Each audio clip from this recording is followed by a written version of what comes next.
Hello, everyone. I think I'm going to start to kick off this wonderful panel discussion that we have today. And it is part of a series that the Financial Times is co-hosting together with the advocacy organizations We Are All Human. And this webinar series is called Why Should You Care? And why should you care indeed? The United States and the world in the last year has seen, some very interesting social justice movements demanding greater inclusivity and diversity in all walks of life, from business to everyday. And today we're going to look at, how companies, but also just in your everyday life, people can become or understand what allyship means in terms of supporting the inclusion of underrepresented groups in all kinds of forums. So I'm going to actually hand this over to some of our wonderful panelists, and especially Claudia, the chairwoman of the founder and chairwoman of We Are All Human, to give us a little bit more insight on how she views the utility of this panel and what you can take from it. Thank you so much. I am always happy to have an opportunity to partner with the Financial Times and understand how much you really care about making companies, your readers, your CEOs, your leaders, to understand what are the next business imperatives. And as you rightly said, I think that diversity and inclusion is here to stay. People are demanding actions, and companies have to act and be more inclusive and more diverse in their boards, in their staff, in everything they're doing. And I think that what is very clear, Neanda, is that the census has given us, at least in America, an incredible bath of data and case to make sure that we understand that this community, the Hispanic, Latino, Latinx community, it has to be prioritized and put front and center when it comes to having growth strategies. It's not about diversity and inclusion only, it's about growth, because what is clear is that the Latino community is the fastest growing in population, 62 million people, 19% of the population today. By 2050, 30% of the population. So hello, hola, hello, hola. And if you start realizing that it's not only the many, but the young, the youngest, our average age is 28 years old, a decade younger than the rest of the population. Latinas, 26 years old. Pretty much you start looking at, there's no way that companies can sell or hire without the Latino community, and that there's absolutely no way that you can attract a diverse consumer base if you don't have a diverse workforce. So the role of allies and what we're talking about is tremendous.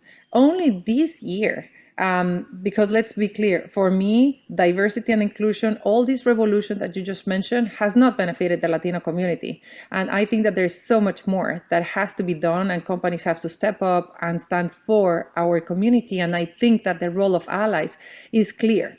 Is clear in actually knocking the door, in understanding and getting aware of the data for the Latino community is imperative for Latinos to be validated by others, by their CEOs, to understand, like, I see you, I understand how much you mean for my future, and I want to celebrate you.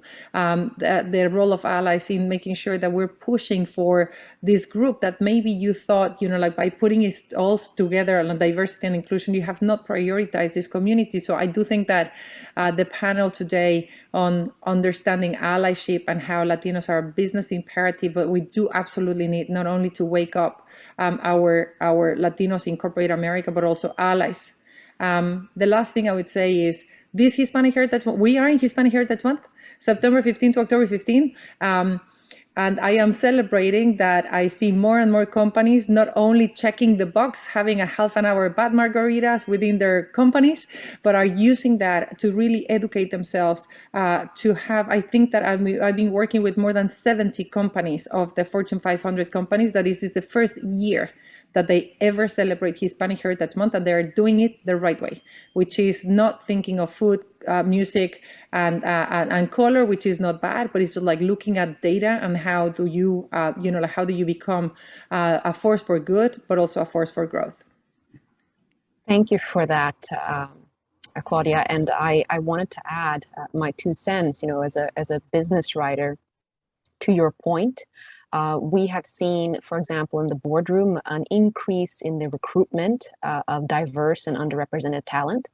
There were some numbers that came out from institutional shareholders, ISS, that is to say, they're proxy advisors, and they said that there had been a 200%, almost a 200% increase in the recruitment of especially African-American board members.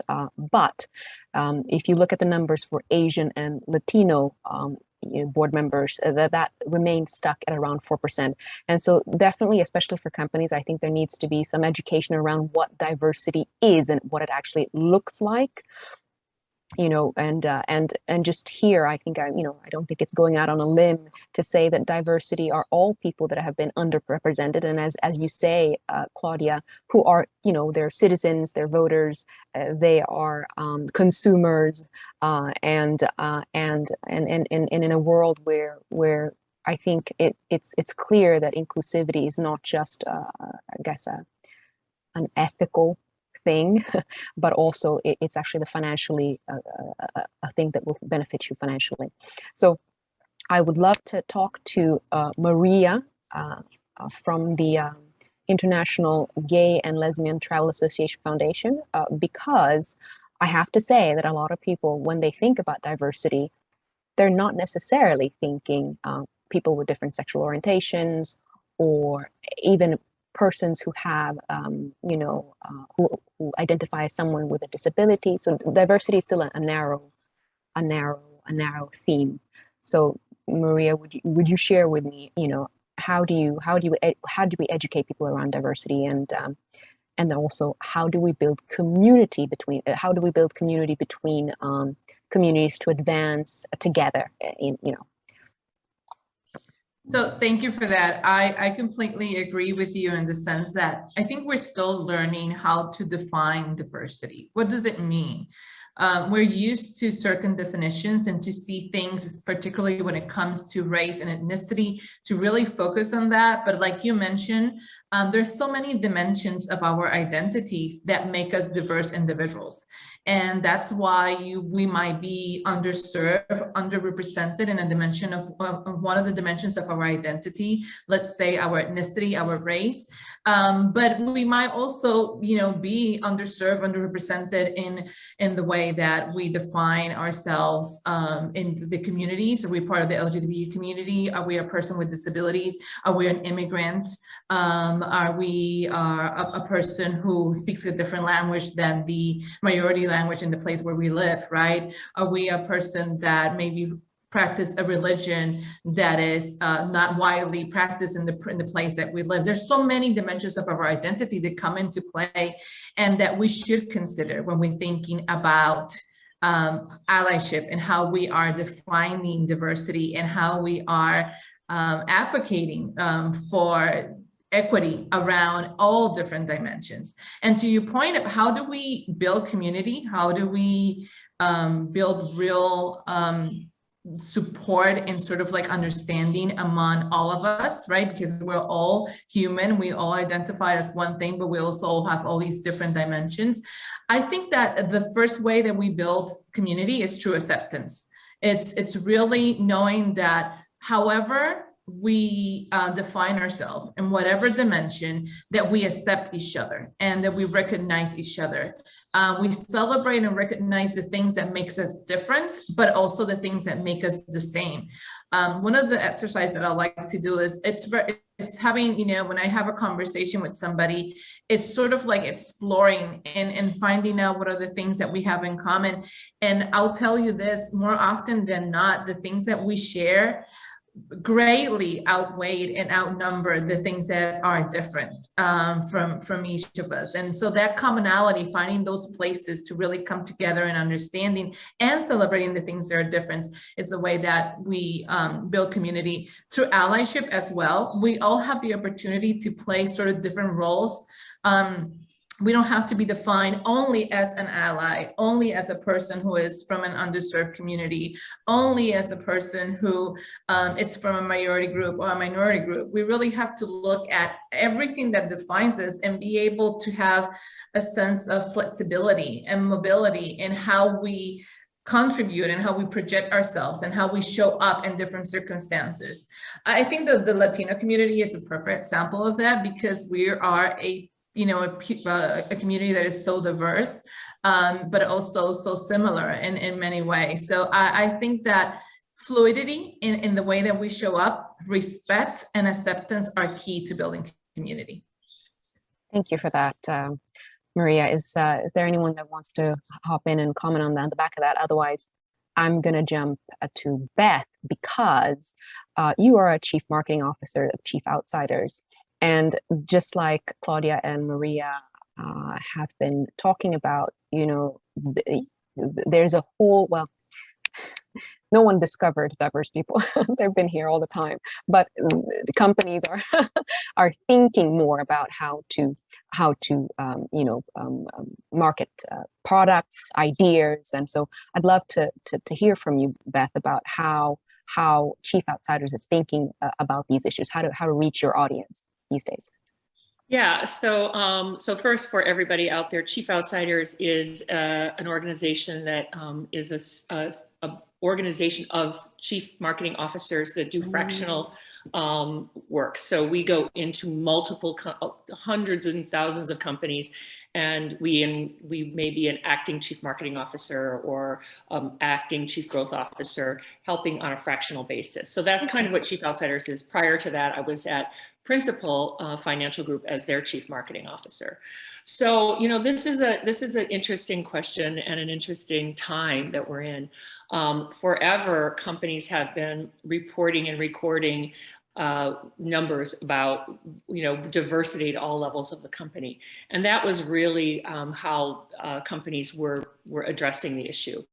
Where we're at now, it's not just about reporting the numbers, it's about creating environments and cultures that are celebrating that diversity within the company. And I think that's what's really changing, and that's what really needs to continue to change, because for so long you would bring in diverse talent, but then you would ask them to mold themselves to the existing talent there. And that it completely goes against the value of having diverse talent, is they bring different perspectives.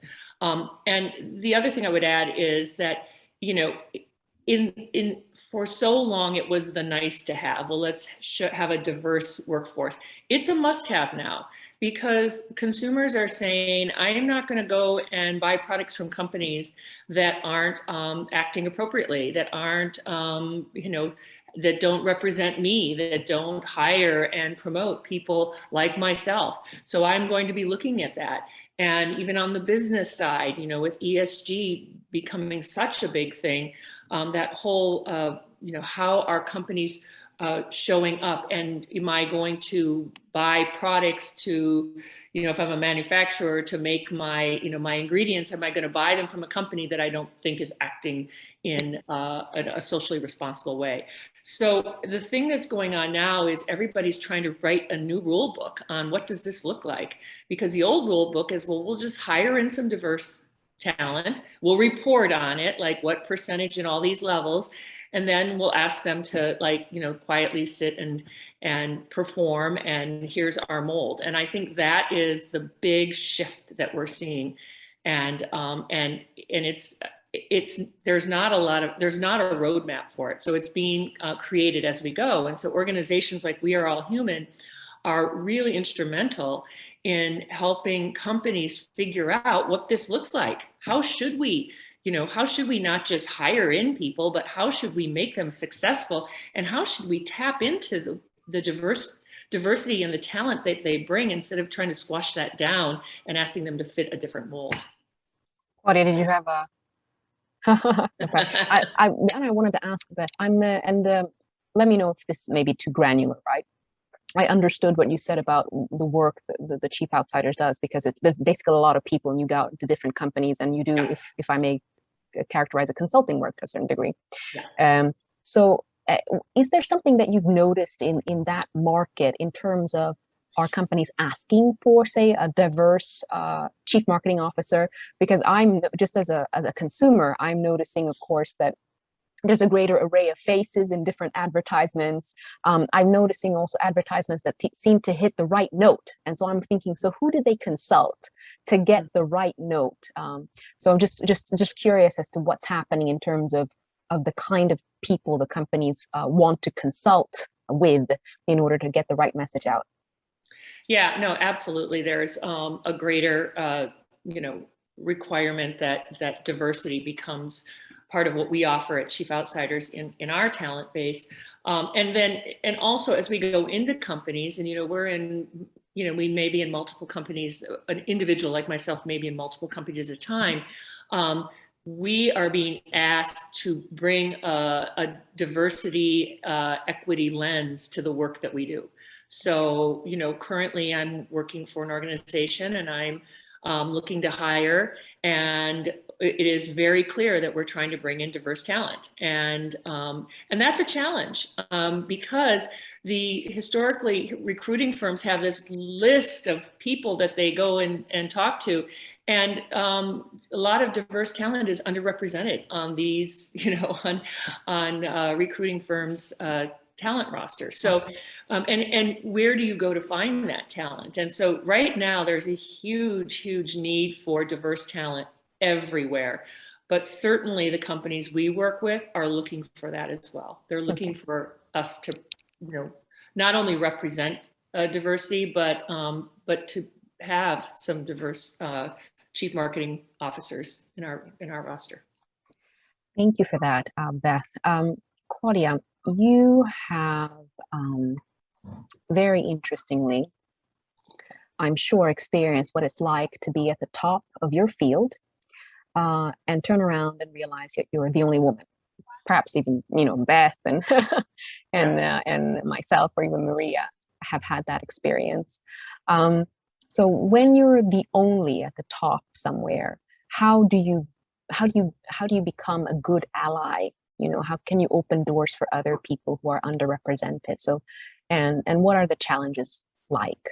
Yeah, I love that question. Like, just to add, and I think that Maria also wanted to add on that piece. Look, my bottom line here is that I really think that everyone wants to do the right thing.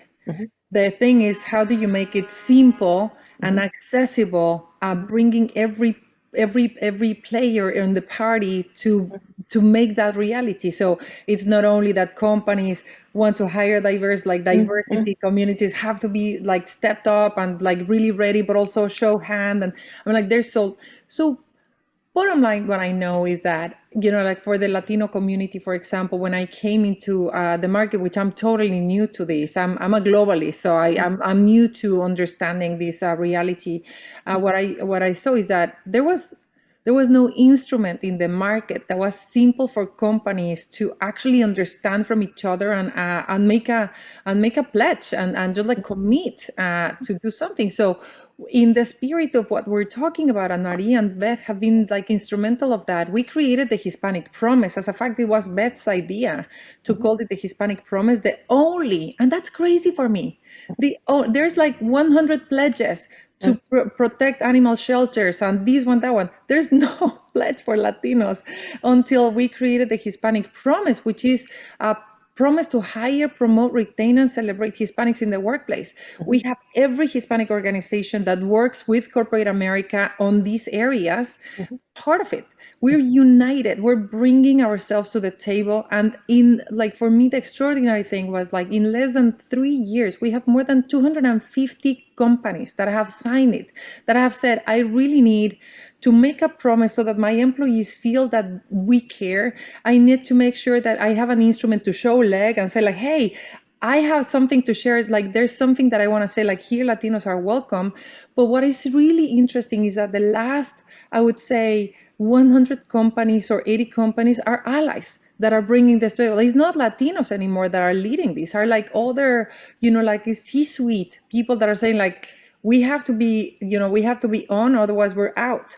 And I think that that's where, that's where you were talking about like how this is moving fast and the role of allies. And I want to make sure that that same pattern of understanding, sharing best practices, no one has the formula. We're trying actually to sit down with all those 250 companies and the Latino organizations to say like, how do we measure this? What is success?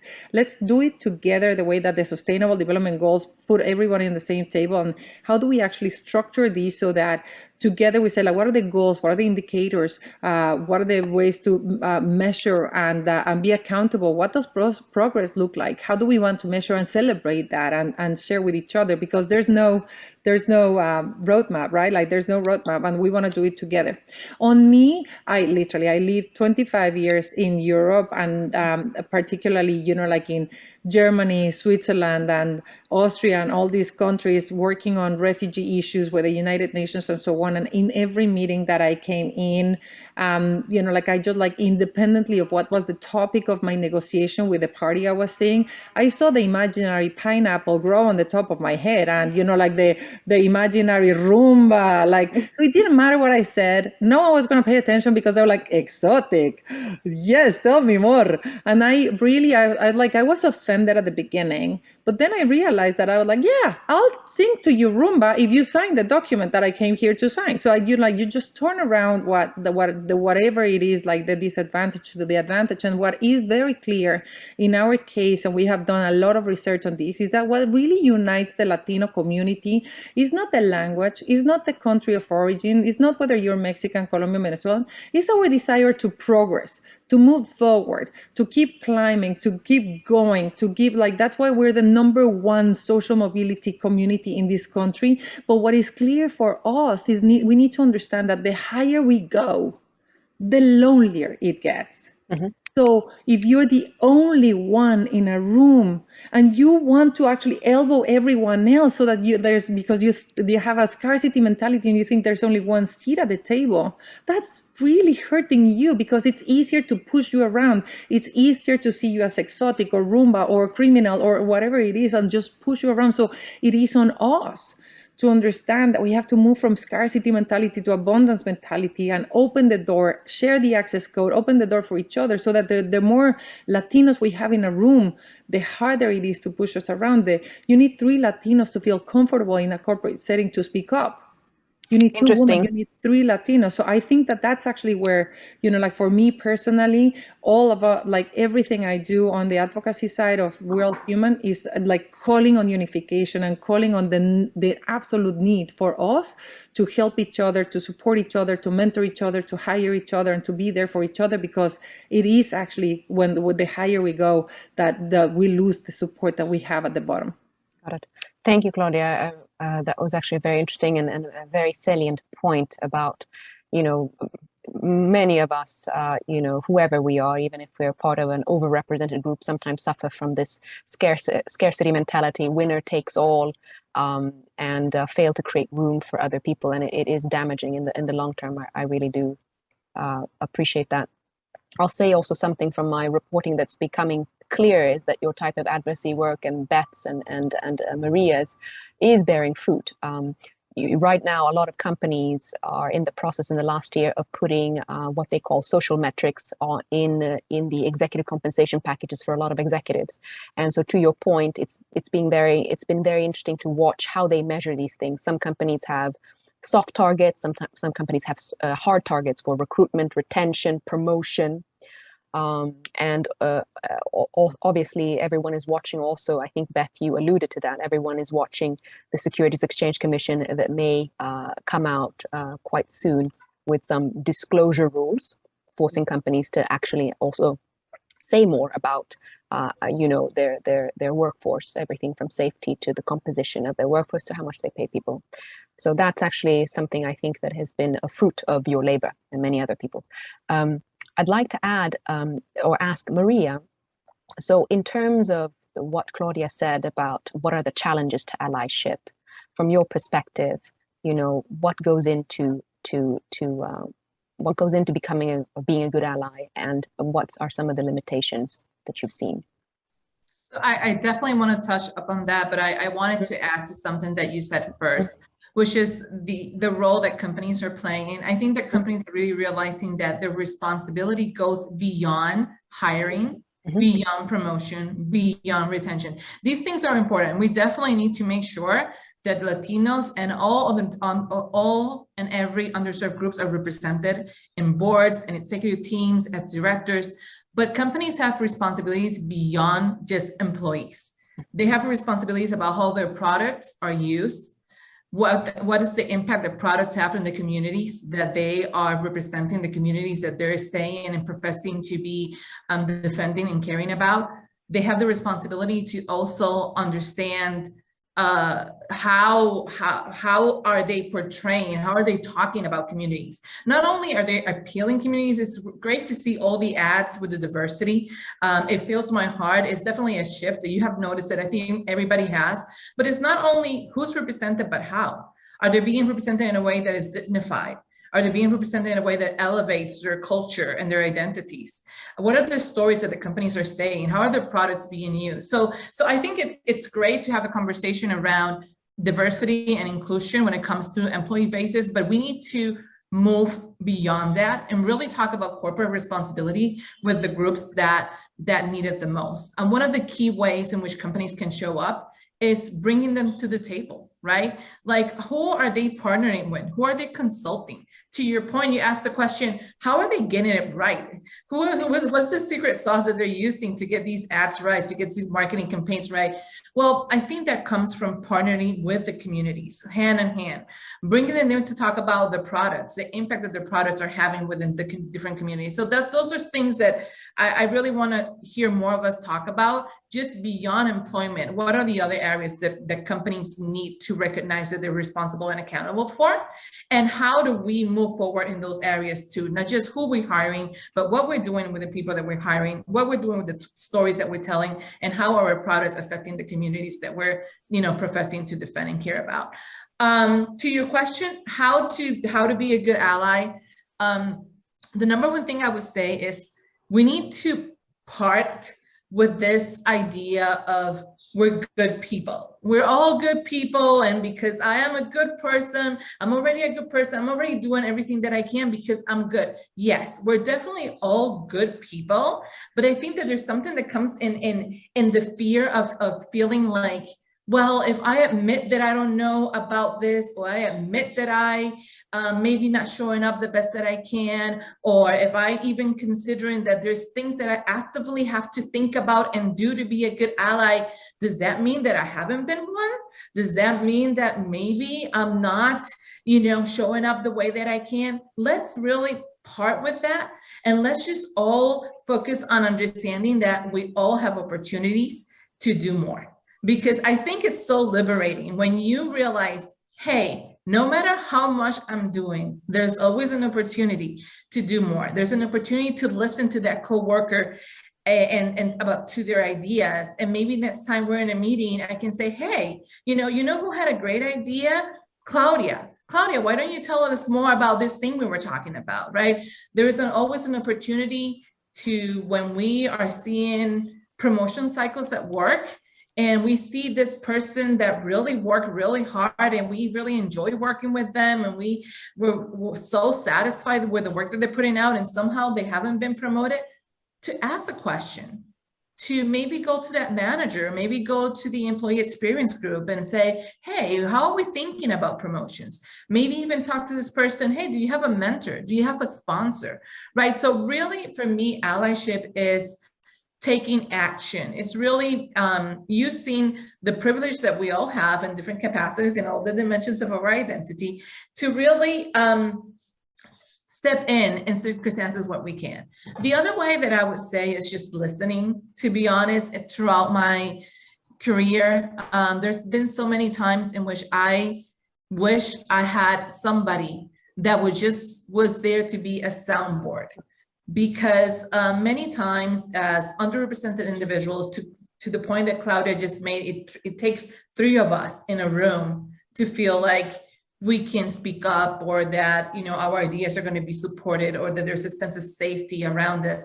Well, it might not be that there's another Latino there, or another LGBTQ person, or another person with disabilities, but if I know that there's somebody that is listening, that is going to advocate, that is going to defend and support my ideas, they might not be a member or of that particular identity that I'm bringing to the table, but being a good ally means that they're there to support me, that they're there to sort of like take on the role of, you know, other people of my community that could be there, in order to make sure that I have the opportunity to grow and have success.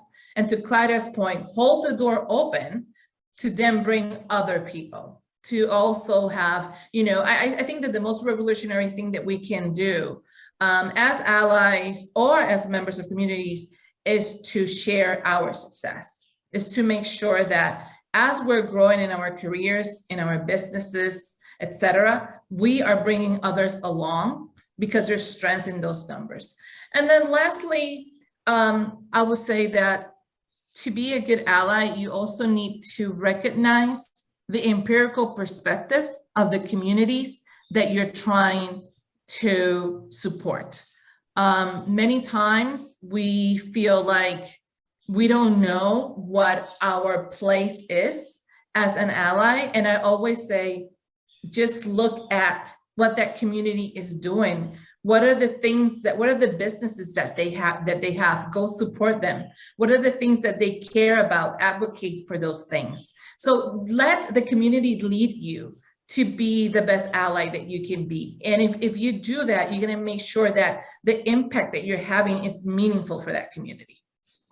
Thank you for that, Maria. You made several good points, and I'm trying to remember them all to hone in on them, but I'm gonna grab onto something that you said that is, I think, still a little bit controversial, which is this notion, to your point, that in order to fix something, so if we all are in agreement that you need to, say, increase representation for at all levels of society, then you must agree that there's a problem.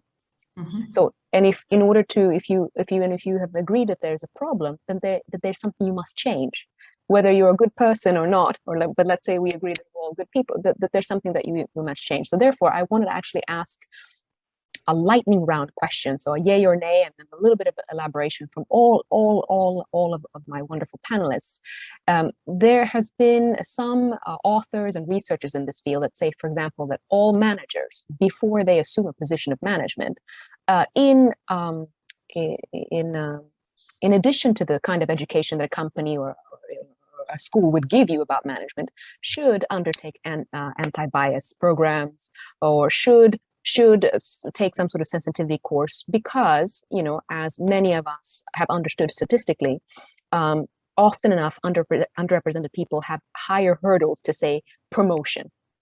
So that, for example, if you're somebody from a majority group, you know, if you do good work, your work is more easily recognized.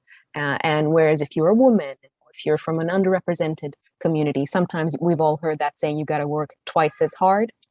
And maybe that's a bias that needs to be addressed. And so if someone has been sensitized to that, they could more easily identify that. So back to my quick question is, should managers, especially in the business world, then have some kind of allyship training before? So we're assuming that everyone is a good person, but you should have this training. Maria, yes or no? I think. Sorry, did you say Maria or Claudia? Maria, just quickly, yes or no? Hmm? I said yes. Go ahead. Claudia, please go. Sorry. Yes, unconscious bias 100%, and also quotas. Beth. Yeah, absolutely. Okay. I you know, it's disagreement for journalists is always more interesting, but I get it. So we're all on board. And so, and what can one say to people who feel that this is, to your point, Maria, again, that, you know, this is, it's almost a bit too much, and it's assuming that people don't have good intentions. Why can't we just trust people's good faith intentions? So say if a company puts up, you know, their vision and ambition for how they want to increase diversity in their workforce, why should we not just just leave it there. Trust that. Why should we go into I mean, I can just tell you from it not so much unconscious bias, but just like training on the different groups, right? Like what I just said is like we have a study on perception of the Hispanic community, and Latinas are the minority within the minority. We pull down the perception of Hispanics, so we bring them down because the most important bias and like an association of Latinas is our physical attributes, sexy, beautiful, loud. What about if you're hiring someone and you by definition are thinking that this person is great for a receptionist, right? Because you have to actually just like be conscious, I think, that of the different areas, like not only as a business opportunity, but also the stereotypes that you're trying to fight. And look, if you look at the numbers, like it just makes business sense, where Latinas are 50% of the Latino community, which means 31 million Latinas, and there's less than 60 are in corporate boards. And if you start looking just at that, we're like less than 2% in senior positions, where like if you start looking at representation overall, that doesn't really help you in your growth strategy, particularly if you want to appeal to 31 million people in the future, and you don't have that. If you're like in clinical trials and you have only 1% of Latinos, if you really want to start selling drugs that are, like effective and buying into that consumer population, you really have to do an effort to do it. So it's about like being conscious about the things that you're not doing. Yeah, pretty much. All right. Beth, any thoughts on that? Yeah, I mean, to your question, the lightning round question, anybody that's going to be managing people, that's going to be leading people, needs to be trained for it. Like we would never think to put someone in a medical role that hasn't been trained to be a doctor or a nurse or whatever. I mean, we know the importance of preparing people for a role, and leading people requires as much, if not more, training than anything. And everybody knows, people don't leave companies, they leave leaders, right? They leave a person that they work for. So as part of preparing someone to lead a team, it is absolutely necessary that they are armed with, all the skills and tools to be able to effectively inspire people, to effectively get them to do the right work and to appreciate their contributions.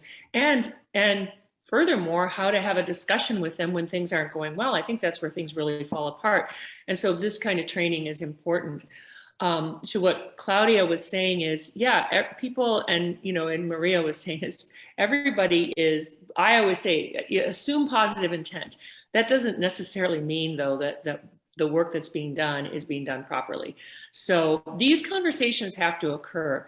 To something you said a little earlier, I think one of the things that is really changing right now is it used to be, how do we create a more diverse and inclusive environment? That used to be owned by the HR department, right?